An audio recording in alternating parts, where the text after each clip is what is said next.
Alright, hello everyone! Siyempre ito pa rin ang 98.9 Radyo Natin FM. Patuloy na tinututukan, patuloy na inaabangan ito ang DJRG Special. Kaya mo bang ipahiram ang asawa mo? Payag ka ba na makipag-sex sa iba ang asawa mo sa isang kasunduan? Parang ang hirap nun, diba? Ang hirap nun. Ulitin ko lang nga, natural na seloso at selosa ang mga Pinoy. Yun nga lang mahuli mong magka-chat o kaya may marinig ka lang na may ibang kasama, yung pala kaibigan ka klase lang, si selos na.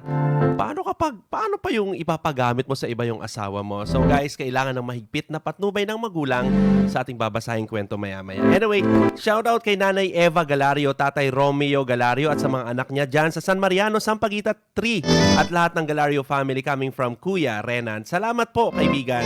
And gandang hapon, DJ. Shoutout po sa family Bernabe, Luna Aguinaldo, especially sa family Kuyan. Pa-play po ng After All Tagalog version from G. Kuyan ng Mansalay. And hello pa rin, ang dami-dami nating viewers. Thank you guys. Talaga namang tinututukan ang programang ito. DJ, pabati kami ng mga kasama ko na naka-duty dito sa munisipyo ng Mansalay at nakikinig sa programa mo from William Chanzon. Oy, maraming salamat! DJ, request ng kanta, pakitugtog mo ang kantang Sana Ako Pa Rin, coming from Miko Leido. Shoutout sa nanay ko, Araceli Salvador. Happy birthday, nanay. Basta lagi ka lang po mag-iingat. Dito lang ako lagi, mahal na mahal ka namin, from Mylene Salvador. Ayan, pa-share po ng ating kaibigan ng ating live ngayon, diba? At iparating maganda ang kwento natin ngayong hapon. Shoutout sa family Balabag at Besa sa Oriental Mindoro from Arvin Besa. And of course, shoutout pa rin sa inyong lahat, kaibigan. And especially yung mga tutok na tutok sa mga oras na ito. Okay, and sa ating pagbabalik, ang ating tampok na storya, huwag niyong kakalimutan yan, ha? Dito pa rin yan sa DJRG Special. Okay, shoutout kay Duday at sa sarili ko habang nakikinig sa inyo from Jaramski, Tunaw. And gusto ko nga palang pasalamatan, kaibigan, ang lahat ng kapulisan, especially ang Rojas MPS, ayan, sa tulong at sa mabilisang aksyon sa pagkahuli ng magnanakaw, diba? Gamitin na natin yung salitang magnanakaw kasi magnanakaw naman talaga, 'di ba? Hindi ko lang sure, hindi ko lang talaga maintindihan sa kanya kung aware ba siya na may CCTV paikot itong establishments dito sa area namin, 'di ba? Sa may labas, sa may loob, may nakalagay na nga CCTV, no? So ibig sabihin, ingat ka kasi meron wala, ayon. So madaling ma-identify ang taong ito at sa tulong pa rin ng social media and sa tulong ng mga kaibigan natin na nagbigay ng information na matatagpuan dito yung taong ito na nagnakaw ng cellphones ng Agua Eden ay madali itong nahuli at ito po ay nakakulong na po ngayon. Ayan. Maraming salamat, Rojas MPS, and sa ating mga kapulisan, saludo ako sa inyo sa inyong mabilisang aksyon at ganun din syempre kay Kapitan Popong Solango ng Barangay Bagong Bayan at ang kanyang mga kasamahan sa pakikipagtulungan din sa amin. Salamat din po. And of course, kaibigan, sa mga nanakawan din ng taong ito. Dahil nung araw pala na yun, hindi lang pala kami ang nanakawan din yung kabilang establishmento at ilang mga bahay, no? So, araw na araw, no? Talaga naman, nakatalilis lang ng konti. Talagang 2 cellphone agad ang ninakaw dito sa Agua Eden. And, pero, ayan, sa madaling salita, sa kanyang pagkahuli, yung ginagamit niyang cellphone, yun mismo ang cellphone ng Agua Eden. Kaya, kilala ko pa naman. Kaya sabi ko, grabe ka naman, boy. Pati pa naman ako, tinalo mo. Humingi din naman siya ng pasensya. Pero para saan yung pasensya? Ininakaw mo na. Diba? Maling-mali yun. Diba? Hindi maganda. Muli po, Rojas MPS, maraming salamat po. And sa Barangay Bagong Bayan. At sa nagbigay ng information, sabi niya, nag-chat, DJ, parang ito yung ito yung nagdakaw ng cellphone. Sabay send ng picture sa akin. Sabi ko, oo, yan nga. Diba? Ay, nako, hindi maghanap buhay ng maayos. Ang laki-laki ng katawan. Kuya, very wrong yun, di ba? Anyway, hello muna sa inyong lahat and shout out po sa family sa Kapanyo at Matunding. Thank you from Lynn Matunding. Cecil Martos Montoya, abangan mo gid kanya at pakinggang mabuti yung story from Miss Mary Hope Montoya. Anong meron? Baka talaga special mention. So Cecil Martos, di ba? Shoutout DJ sa lahat ng kabataan ng Karumata, kay Arlie Randay, Maidi Ignar, Jim Boy, and Sarni, Toting, and Erna from Jason Gawi. And hi to Ranskan Uman. Okay, at syempre kaibigan, nako, kaabang-abang ang kwento natin, pahiram ng asawa ko. or pahiram ng asawa mo. Pwede pala yun. Ewan ko, diba? Hindi ko rin alam kasi hindi ko pa naman binabasa ng buo yung sulat. Anyway, kung paano nangyari yan, dapat ninyong abangan dito pa rin sa DJ RG Special. Serving the Philippines. This is MBC Media Group's Radyo Natin Nationwide, a member of the KBP. Radyo Natin Nationwide.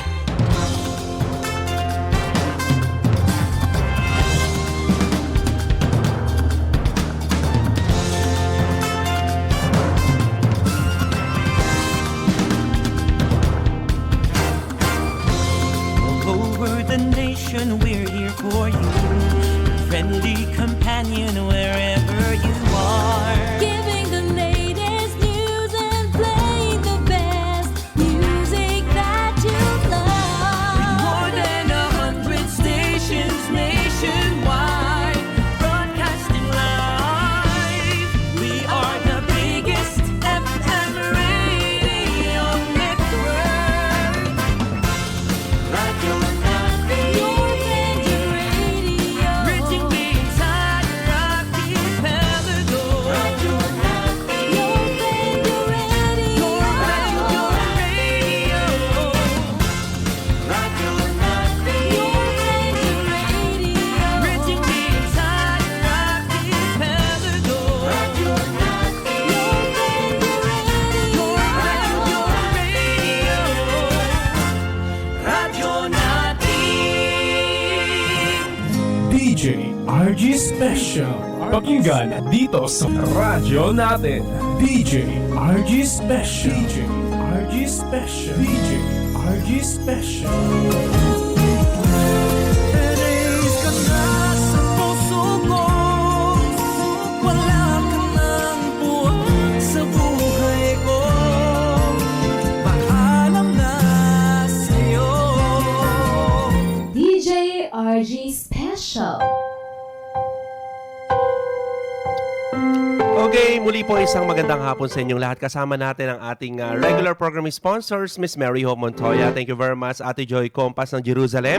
Maraming salamat po, Barangay Captain Nonoy Tupas ng Dangay. At syempre sa napakabait, maaasahan at very supportive na tawag dito, SB member, Robert Bongkietcho ng Rojas. Maraming salamat. And also to Juloma Rumer ng Negros. Thank you, thank you. Okay, handa na ba kayo? Kaya naman laksan ng inyong mga radyo, i-share na ang ating live for today's video sa ating tampok na kasaysayan. Ay, napapabuntong hininga ako, diba?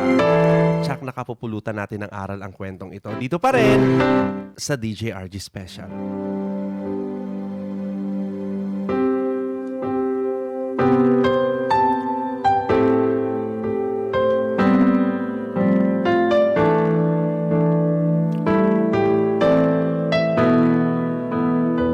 Hiraman, gamitan. Ngunit paano kung ang kinina ng iba ang ipinahiram mong asawa? Babawiin mo pa ba ang taong itinulak mo palayo?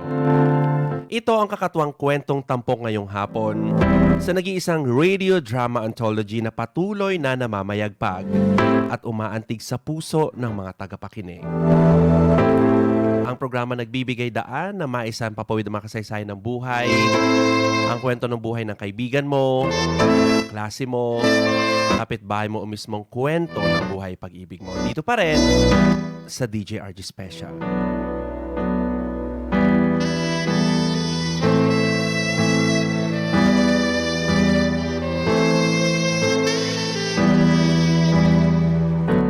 Dear DJ RG, itago niyo ako sa pangalang Alexa.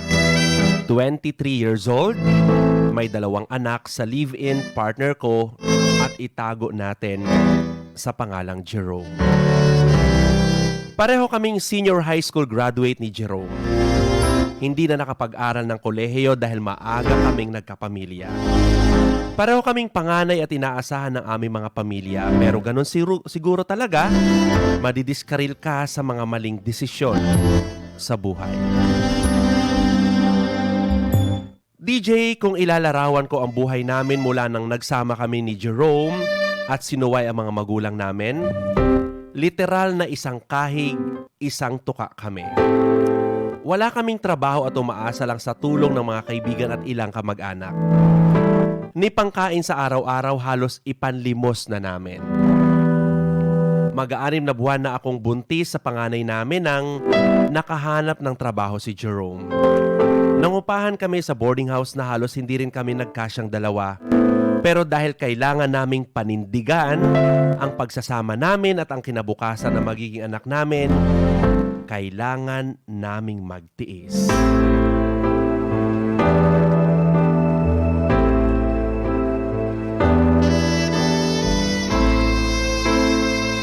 Pero kahit anong kayod ni Jerome, hindi kami makabangon.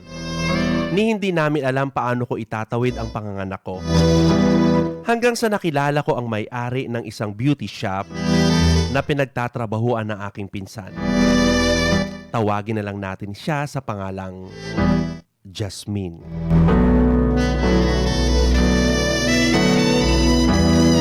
Ume-extra ako minsan sa pagpapakete ng mga paninda niya at kahit papano, naaabutan niya ako ng pang-ulam. Transgender si Jasmine. Hindi mo siya aakalaing lalaki siya kasi sobrang ganda niya, DJ. Napakabait rin niya. Inalok niya ako magtrabaho ng full-time sa kanya pagkapanganak ko. At dahil nagkapalagayan na rin kami ng loob, ipinakilala ko sa kanya si Jerome. Sa umpisa pa lang, DJ, ramdam kong crush ni Jasmine ang asawa ko. Every time na susunduin ako ni Jerome sa shop niya, napapansin ko ang lihim na pagtitig niya kay Jerome o pasimpleng paghima sa braso ng asawa ko. Hindi ako nakaramdam ng selos o pagkaasiwa. Secured naman ako sa pagsasama namin. Hindi nakaila sa akin na high school pa lang kami, lapitin na ng bakla ang asawa ko. Marami ng karanasan si Jerome sa mga gaya nila. Hindi dahil sa nagkakagusto siya sa mga bakla, iyon ay dahil sa pera. Kahit nung bago pa lang kami, alam kong sumasideline siya sa pakikipagrelasyon sa mga bakla. Lahat ng mga gamit na nireregalo ni Jerome sa akin noon, lahat ng panlilibre para lang ma-impress ako, galing sa kanyang allowance mula sa mga parlorista at baklang nagiging kliyente niya.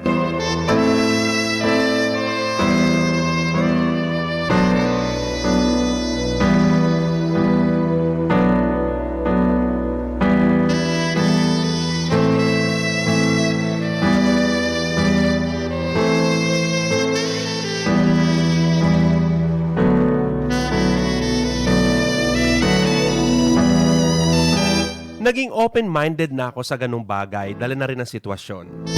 Ang malinaw na usapan namin ng asawa ko, pisikal at sexual lang ang relasyon niya sa mga nagiging kliyente niya. Marami man akong kahati sa katawan niya, basta buong buo na sa akin ang puso niya. Pabiro kong tinanong si Jasmine kung type niya ang asawa ko. Nahihiya pa siya sa akin pero sa pamimilit ko, umami na rin siya. Ang sabi ko, okay lang pagpantasya niya ang asawa ko. Normal na sa akin na may ibang nagkakagusto kay Jerome. DJ, hindi sa pagmamayabang, malakas ang sex appeal ng asawa ko. Aaminin ko, DJ, binugaw ko ang asawa ko kay Jasmine.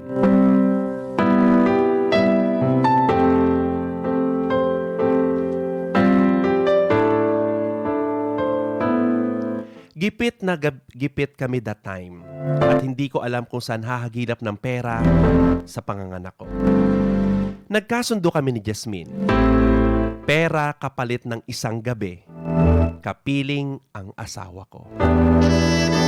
Yun na ang naging simula ng relasyon ni na Jerome at Jasmine. Kapalit ng pera, nakikipag-sex sa kanya ang asawa ko. Hanggang regular na isang beses isang linggo, sa kanya natutulog ang asawa ko. 3 buwan pagkatapos kong makapanganak, pansamantalang tumigil ang ganoong setup namin dahil nakaalalay sa akin at sa bibi namin si Jerome. Pero regular pa rin nagbibigay ng allowance si Jasmine. Hindi naman daw sa lahat ng pagkakataon ay sex ang habol niya sa asawa ko. May regular pa rin naman trabaho si Jerome bilang laborer o kaya naman bantay ng farm ng isa niyang malayong kamag-anak. Pero hindi sapat ang kinikita niya para buhayin kaming mag-ina. Labag man sa loob ko na bumalik siya sa dating gawi, lalo pa nga at may anak na kami, tinanggap ko na kailangan niyang gawin yon para sa kanyang pamilya.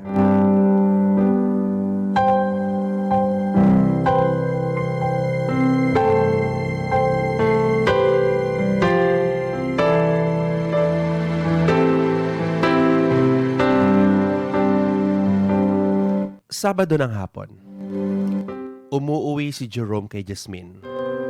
Linggo ng gabi, uuwi siya sa amin bit-bit ang mga pasalubong at syempre ang perang galing kay Jasmine. Alam mo DJ, kung minsan nahihiya ako sa sarili ko. Kung bakit tinulak ko si Jerome sa ganong gawain. Pero tuwing kumakalam na ang sikmura namin o kinakapos na kami, pambili ng kailangan ng baby, walang pag-aatubili na, ibubugaw ko siya kay Jasmine. Nagpatuloy ang ganong arrangement namin sa loob ng 3 taon DJ RG. 2 na ang naging anak namin pero walang nabago sa buhay naming mag-asawa. Hindi kami makahulagpos kay Jasmine. Kung gusto naming mamuhay ng maayos, magiging bahagi siya ng pagsasama namin. Hindi man karibal sa pagmamahal, pero kahati sa katawan. At habang tumatagal, nagbabago ang arrangement namin DJ. Lumipat kasi ng ibang bahay si Jasmine kaya inaabot ng 2 o 3 araw si Jerome sa kanya. Hanggang sa halos nagkabaliktad na ang sitwasyon namin mula ng pagtrabahuin niya si Jasmine o pagtrabahuin din siya ni Jasmine sa shop bilang checker ng inventory. Ang ending, Sabado at Linggo na lang namin nakakasama ang asawa ko. Unti-unti, nakalipat kami ng apartment. Nakabili ng motor si Jerome. Nakapagpundar kami ng kaunting gamit sa bahay. Lahat ng yon galing sa pera. Galing kay Jasmine. Hanggang sa napansin ko nag-iba na ang asawa ko sa akin. Regular siyang nag-iingreso ng allowance ngunit maraming pagkakataon na hindi na siya umuuwi sa amin. Kung uuwi man siya, pagod at walang oras o gana na sumiping sa akin. Parang inuuwian niya lang ako dahil namimiss niya ang mga bata. Nagsimula na ako mag-stalk sa personal private account ni Jasmine na hindi ko naman dating ginagawa. At halos mga larawan nila ni Jerome na magkasama ang nandoon. Vacation photo sa Baguio, Boracay, Ilocos, Tagaytay at Maynila na hindi pinapaalam sa akin ng asawa ko. Ang alam ko lang, busy siya sa pagiging bodegero sa shop ni Jasmine. May mga larawan din sila nakasama ang 2 anak namin. Minsan kasi, dinadala ni Jerome ang mga anak namin para kumain sa labas at mabigyan ng mga regalo ni Jasmine. DJ RG, nakaramdam ako ng panlulumo nang napagtanto kong tila bumubuo na ng ibang pamilya ang asawa ko. At ang masakit, hindi ako kasama sa pamilyang yon. Nagsimula na kaming mag-away ng dahil kay Jasmine.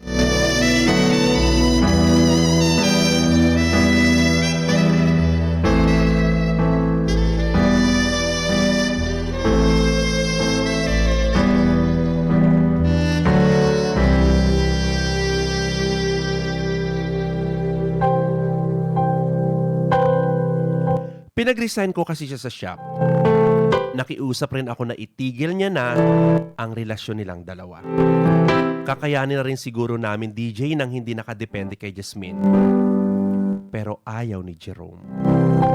Nang kumprontahin ko siya kung na-inlove na siya sa bakla or sa bakla niya, tahimik lang siya. O kaya nilalayasan na lang ako. Pero hindi ako manhid para hindi maramdamang nanlalamig na siya sa akin. Para hindi makita ang katotohanang napapalitan na ako sa puso ng asawa ko.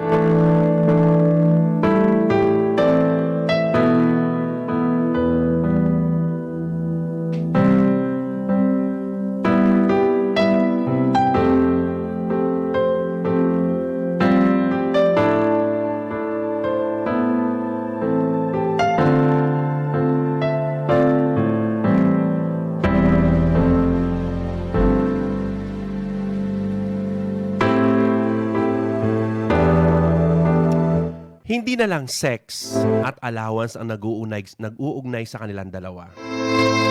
Sa mga ngiti ng asawa ko pang magkasama sila, alam kong nahuhulog na sa iba si Jerome. Sa kasalukuyan, 3 buwan nang hindi tumitira sa bahay si Jerome. Pagkatapos ng malala naming away noong Pasko, nag-impake siya at umalis. Ang buong akala ko magpapalipas lang ng sama ng loob. Pero hindi na siya umuwi ng bahay. Linggo-linggo sinusundo niya lang ang mga anak namin para mamasyal. Mag-aabot ng pera sa aalis nang hindi ako kinikibo. DJ RG, sobra akong nasasaktan. Mahal ko ang asawa ko. Mahal ko si Jerome. Siya ang ama ng mga anak namin. Ngunit sa isang banda, sinisisi ko ang sarili ko sa nangyari. Itinulak ko siya sa iba. Ginusto man naming pareho ngunit hindi tama. At ito na siguro ang karma ko, DJ. Nagpakumbaba na ako kay Jerome. Ilang beses nakiusap na bumalik na siya sa akin. Pero hindi ko alam kung hanggang kailan niya ako matitiis na hindi kibuin o kahit kausapin man lang. Isa lang ang alam ko.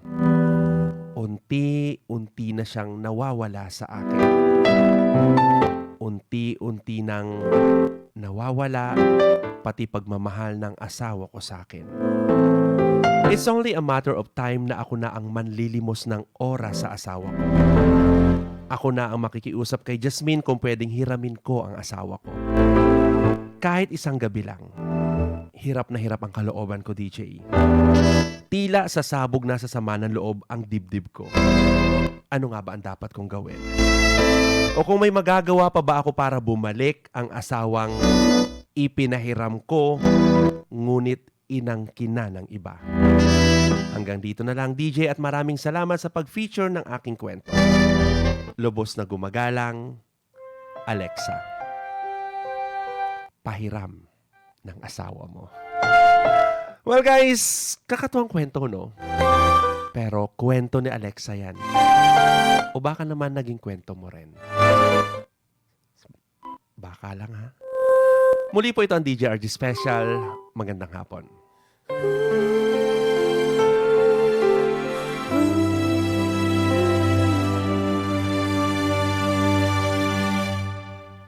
Araw-gabi umaasa, muli sanang masulyapan. Hanggang ngayon lagi pa rin nagtatanong